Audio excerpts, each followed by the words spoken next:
folks, it's Randy Wilburn here with Zweig Group Media, and today I am happy to speak with Will Schnier, who is the CEO of Big Red Dog. And we're so excited to have Will on with us today to talk a little bit about his organization, to talk about his walk as a CEO with a growing engineering firm in the Texas marketplace, and in addition to talk a little bit about Hot Firm and Best Firm to Work For, and what those programs have meant to his organization. And so without further ado, we just want to welcome Will to the table, if you will, to discuss with us a little bit about his organization and also a little bit about Hot Firm. And so, Will, thank you so much for joining us today. I appreciate you taking time out of your busy schedule on a Friday to connect with us and talk with us a little bit. So tell us a little bit about your firm, Big Red Dog. I've always been enamored by the name. It is one that you will never forget. Of course, whenever I say Big Red Dog, my kids think of Clifford. But when you say Big Red Dog, what do you think of? Well, the name is it's the smartest thing we've ever done, and one of the first decisions we made when we established the firm in 2009. And the name is in tribute to one of our project designers, whose first name is Clifford, and himself carried the nickname Clifford the Big Red Dog. So the reference to your kid's cartoon character is not too far off. Right. But Schnier is my last name, and that doesn't exactly roll off the tongue. And one of my co-founders was Lingvai, Lingvai, which was also a very ethnic-sounding name. So between the two of us and our third partner was Brown, we could have been Schnier, Lingvai, and Brown, and sounded like a law firm that nobody could type into Google. Right. And so we decided to do something different. We didn't name it after the three founding engineers. We named it after our first employee, which was Cliff Kendall, one of our project designers, now team leaders in our Austin office. Wow. And what's really unique about it is that, most project designers are the low man in a totem pole, on the totem pole in design firms. And, we, from the very beginning, wanted to be different and have a different kind of corporate culture, company culture, and named the firm after Cliff. And we joke that he's the only named partner in the firm out of, now there's a handful of us out there. So Wow. the name has been certainly memorable. When we hang up this phone call or when I leave a meeting, people forget the name Will Schnier oftentimes, but they'll never forget the name Big Red Dog. Right. They may say Big Dog or Red Dog or something, but they'll always be able to find out where we are and how to get in touch with us because the name is easy to remember and easy to search. Yeah. So that was 2009 we made that decision. We were at the bottom of the recession, late 2008, early 2009, and really felt there was an opportunity for three young guys to go off on our own and start something new in that market. And we started in Austin, Texas, with the three of us, and we had no money and we had no clients. We had a catchy firm name, and from those very humble beginnings and incredibly humble first year of operations, we've grown just over 6 years later to over 100 people in 4 different offices. We now have offices in Houston, Dallas, and San Antonio, in addition to Austin. And we provide, in addition to civil engineering, which is how we started, mechanical, electrical, and plumbing services, traffic engineering, and municipal design services. So we've grown like a weed and really been able to capitalize on the demographic trends in the state of Texas. And we've been very fortunate with the success we've had and the employees, team members, and clients that we've been able to attract since we opened. Wow, that's awesome. Now, if I can just add to this, I understand that you guys have a very unique culture within your offices that is unlike what you'll find in a lot of other, quote unquote engineering firms, whether in Texas or elsewhere. And I know I've been around the country visiting a lot of engineering firms, and you go into some of these stodgy old places, and you wouldn't realize that you're in a building or in an office where people that design things for a living work, and it's sometimes amazing to me. But tell me just a little bit about the culture there at Big Red Dog that has kind of led to this growth that you've experienced. Yeah, that's a great question, and you were breaking up a little bit there in posing that question, so we might have to redo that one. But our culture is very unique for the industry and has been a key part to our success in recruiting new team members. It starts with our founders, the first year of the millennials, last years of Generation X. So the three founders are still under 40 years old. And starting with that, we wanted to get away from a cubicle atmosphere and very much modeled the corporate culture and the office setups after more of a technology type business. And Austin has the nickname Silicon Hills, and is very proud of their technology history, starting with Motorola, continuing to Dell, and now Facebook and Google have significant presences here, as do many other tech companies.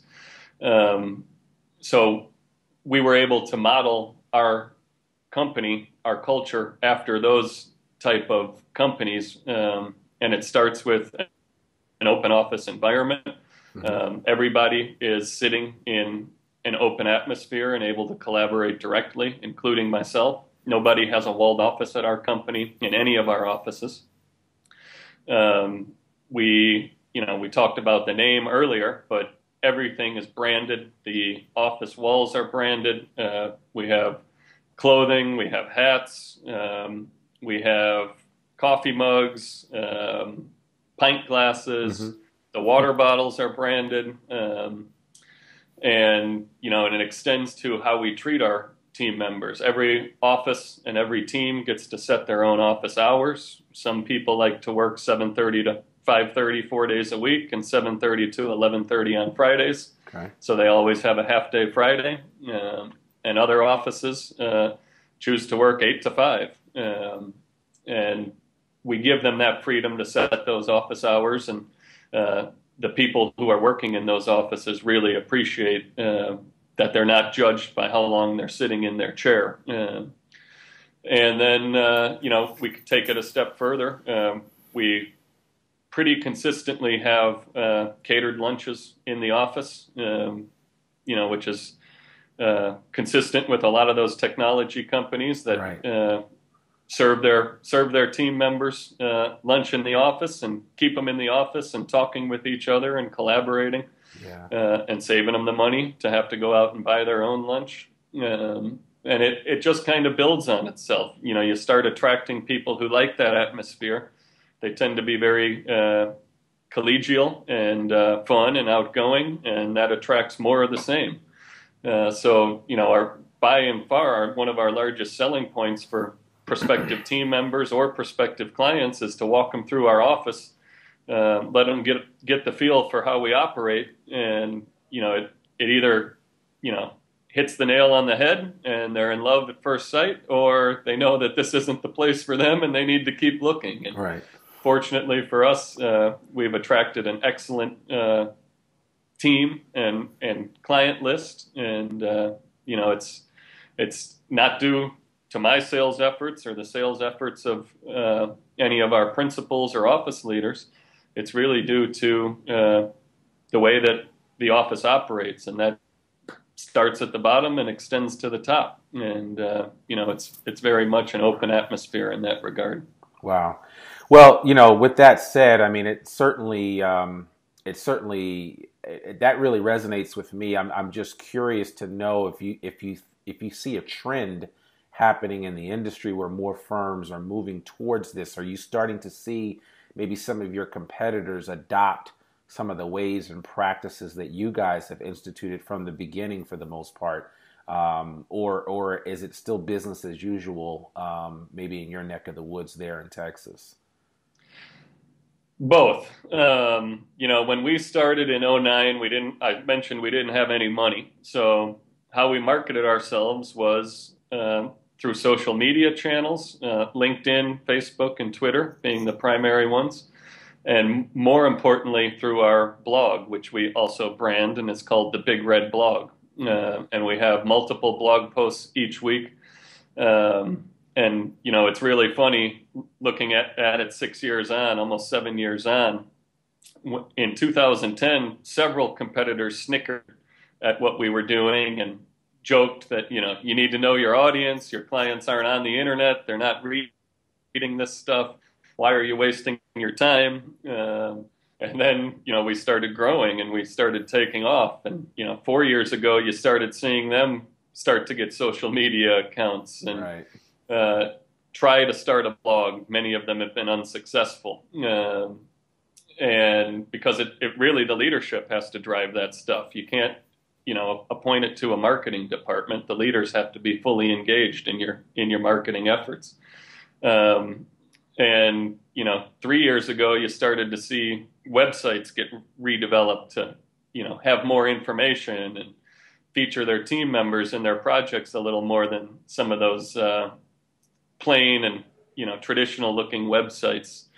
And now you see people changing their logos. We had one prominent competitor in Austin who just got bought by Stantec, but they had a blue Times New Roman logo, and 5 years after we were open, they had a big bold red logo.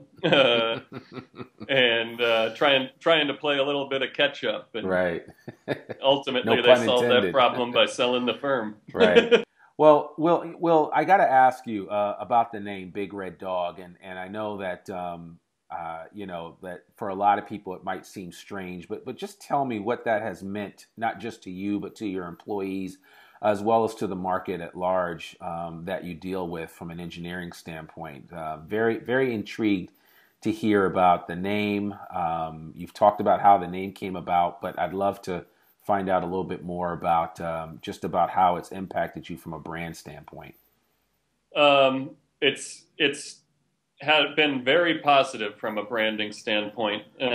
When we always get the question, how'd you come up with the name Big Red Dog? And right there, you've got people interested in your story, interested in learning more about you, and then it's up to you to deliver a spiel that's captivating enough and inviting enough to let them in on the name and in on the culture. And Okay. when you tell young engineers, even experienced engineers, that this is not a company that exists to glorify the founders. Our founders' names aren't even in the company name, and you won't see them on the letterhead anywhere. That rings home as more of a holistic organization. An organization that wants all ships to rise and not just the people at the top. And then out in the marketplace, it's when we enter a new market, we have to explain the name and explain the brand. But what we're finding, 6 years into this, is that the name and the brand is preceding us into many of the markets that we're entering, and people are well aware of who we are. And when we do show up and when we do arrive, we just opened our Dallas office last year. All of our competitors, when we would go to real estate council events or other networking events, knew who we were already, and would make comments like, "Oh, you guys are up in Dallas now, great!" Like, yeah, we kind of figured you would be here soon enough. We didn't think it would be this soon. Right. And it's really been. I think it's the smartest thing we did when we started the company, and then we invested in the URL, bigreddog.com, which is an easy URL to remember. Right. It's all been very resulted in tremendous things for us as a company. Wow, that's great. So, and I think we were talking earlier, and we kind of alluded to the fact that not just the company name and the brand itself, but it extends also to your employees and the way that you treat them, and a lot of the things that that you guys do that you may find that don't happen in traditional engineering or architectural firms. Just tell us a little bit more about that, and in your mind, why it makes a difference for you and the way that you treat your people. Well, the number one factor with how we view treating our people is, they're the asset that goes home every night, and they're the asset that recruiters are calling constantly and competitors are calling constantly. And when you layer that in with, present day, mindset of team members, there's very little loyalty to the company if the company doesn't reciprocate and offer loyalty back. Right. And that starts with, giving them a say in the operation, letting them have a say in, how they think they can do their jobs better, giving them pretty consistent feedback on how they're doing their jobs day to day.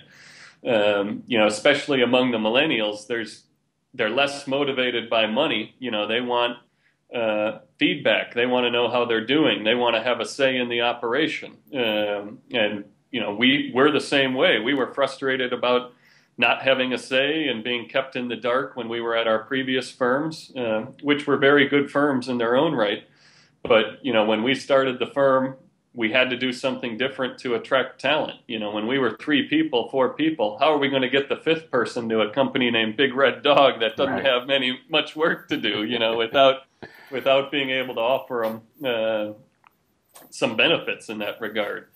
And, we're 2 things that I'm very proud of is we're an entrepreneurial company and we're an open book company. So every year we write our business plan, and every year we publish it and present it to our staff in every office and buy them all lunch, go through the business plan, tell them give them a scorecard of what we did last year, what we said we were going to do and how we actually performed, tell them what we're going to do this year, tell them what we're looking at for the year after that. Give them a chance to ask questions and to provide feedback on those plans. And, and the other thing we reiterate at every level of the organization is as long as there's not a legal reason for not showing you something, you can come in and ask to look at any document that we've got in the company. We don't have anything to hide. And the more inquisitive you are as a team member, with how we're operating the company, the more you're going to know about it, the more you're going to be able to contribute to it, and the more feedback we're going to get on how successful it's going to be. The mindset really is we put this business plan together. Don't just put it on the shelf. Read it, present it to them, and if you expect them to execute it, they need to know what's in it. Yeah, that's true. And that's true. That goes with the whole entrepreneurial culture. Once they're executing the business plan, they're acting like an owner of the business and really driving the ship forward. Wow, that's awesome. Yeah, that makes perfect sense, and it gives us a nice segue into our next question, which was one of the main reasons why we had this conversation in the first place, which was to talk about hot firm and best firm to work for, and I know it's our annual event that we do is a hot firm event. This year it will be in Phoenix, Arizona, on September 22nd and 23rd, and so we certainly want to just kind of know in terms of learn a little bit more about your experience with the hot firm event, specifically with that hot firm designation and the best firm to work for designation. Now, you've been a hot firm how many times now? We just 2015 was the first year we placed on the list because it was based on several previous years of revenue growth, not just the one previous year. And, right. We're only 6 years old, so we applied for the first time in 2015 and made the list. We came in number 26, and that's something we're very proud of, and really a validation of what we're doing down here in Texas. Okay. Now you applied for best firm to work for as well, right? We did not. You did not. We did not. All right. So hopefully you'll apply for it this year, and be a part of that. It sounds like you won't have any problems making that list based on what you've shared with me, and also just the feedback that I have received out in the marketplace about your firm. So that's really exciting. What did you take away from the awards process itself? Were you particularly involved in that at all? Yes, I was in Boston at the Copley for the award ceremony. I brought my wife with me, my co-founder and business partner, Bob Brown, who runs our Houston office. Okay. He and his girlfriend joined us, and it was really a first-class event. The Copley was a beautiful hotel. The red carpet going into the award ceremony was a nice touch. Yeah. And then, Mark is not a shy guy, so his No. emceeing, his ability to MC the event and keep it lively and not like a typical engineering award ceremony was very fun. And we really had a great time. We loved Boston. The hotel was beautiful. It was located right on Copley Plaza, and based on that experience, I'm very hopeful that we continue to be somewhere on the hot list and can find an excuse to go to the events in the future. Really looking forward to Biltmore this year. So, oh, that's awesome. Yeah, we look forward to having you there with us for sure. How did the staff react there at Big Red Dog to being named to the hot firm list, and how did it resonate with them? The reaction was incredibly positive. When you tell people, they're working very hard day in, day out. We all are. And these outside awards, Hot Firm Award in particular, is a great validation of those efforts. When they can go home and tell their family members and tell their friends and tell the people they went to school with that, yeah, my firm was the 26th fastest growing engineering and architecture company in North America or in the United States and Canada out of thousands of firms. That's an incredible feather in their cap, and it provides validation and a source of pride for all of our team members. And it's being on the hot firm list, being the 26th fastest growing engineering and architecture firm in the United States and Canada is certainly a tremendous honor, and we were able to parlay that honor into a full-page, multiple-page feature article in our newspaper here in Austin, the Austin American-Statesman. And it came out on a Sunday edition, the one edition people all still subscribe to. And, it probably got 300, 400, 500, emails or text messages or pats on the back about that article from, our network, whether they're team members or co-consultants or competitors or clients. And it was really a tremendous honor back to back being, not only receiving the award, but being featured in the Austin American-Statesman.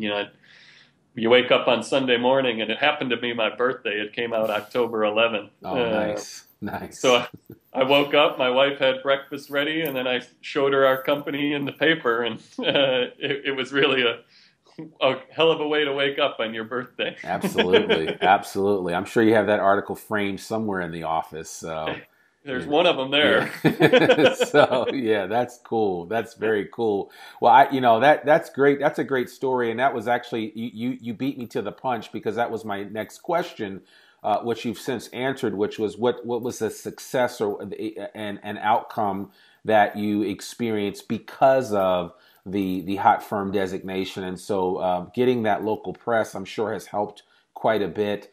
You talked about the impact to your employees and just the pride that the hot firm designation has instilled in everyone. And so that's really exciting to hear.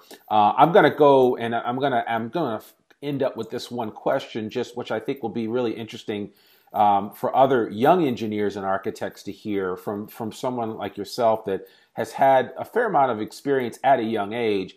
What would you say to the young architects and engineers that are coming into the industry nowadays and are sometimes jaded by the fact that our industry can operate in a way that it can seem archaic at times.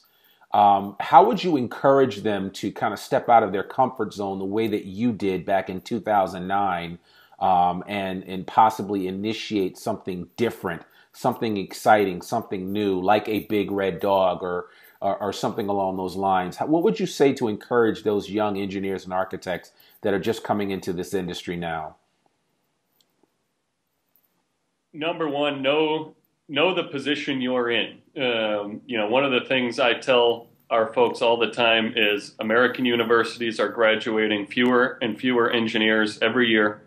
And when you layer on top of that a few things, number one, development regulations, construction regulations at every level of the government, from municipal all the way up to federal, are not getting easier. Yeah. They're never going to get easier. So there's fewer engineers and more regulations, which is tremendous job security.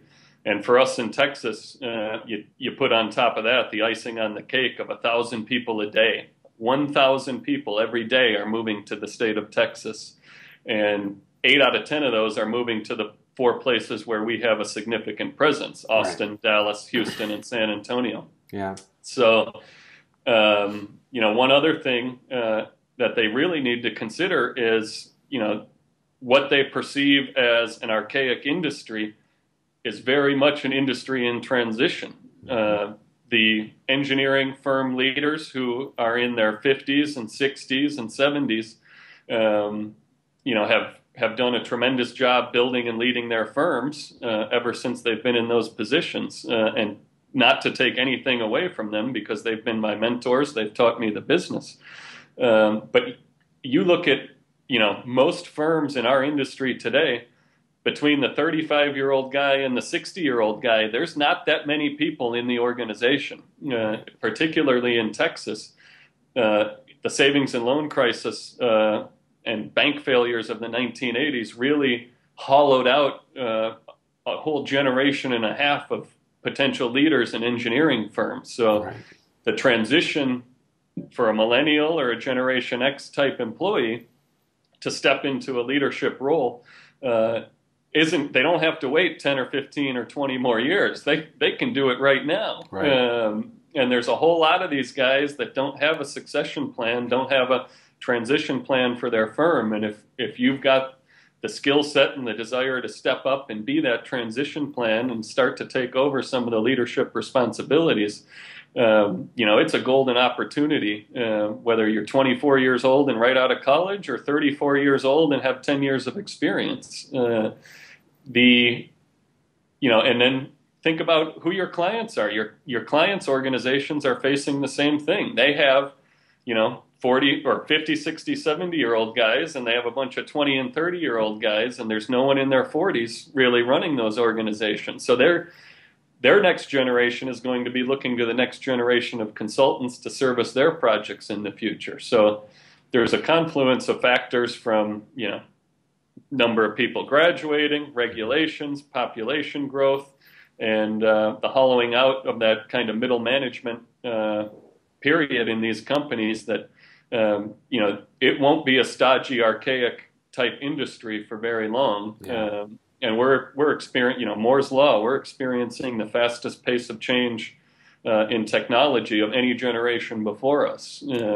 Virtual reality is the hot new buzzword. Well, I may be able to go to the Hot Firm Awards in 3 years with a headset on my head from my conference room. Right, right. Who knows? And that's certainly not archaic. Yeah. No, that's true. That's very true. Times, they are changing, and certainly you guys are staying ahead of the curve, to say the least. And man, I want to thank you so much for taking time out of your busy schedule to just share with us a little bit. And so, in the interest of sharing with those individuals that may be listening to this on a podcast or actually watching the video somewhere, can you let people know how they could reach out to you if they had any questions for you, Will? Yeah, absolutely. Our website, bigreddog.com, is really our clearinghouse for all the information about our company. Our authority demonstrates our authority and our experience.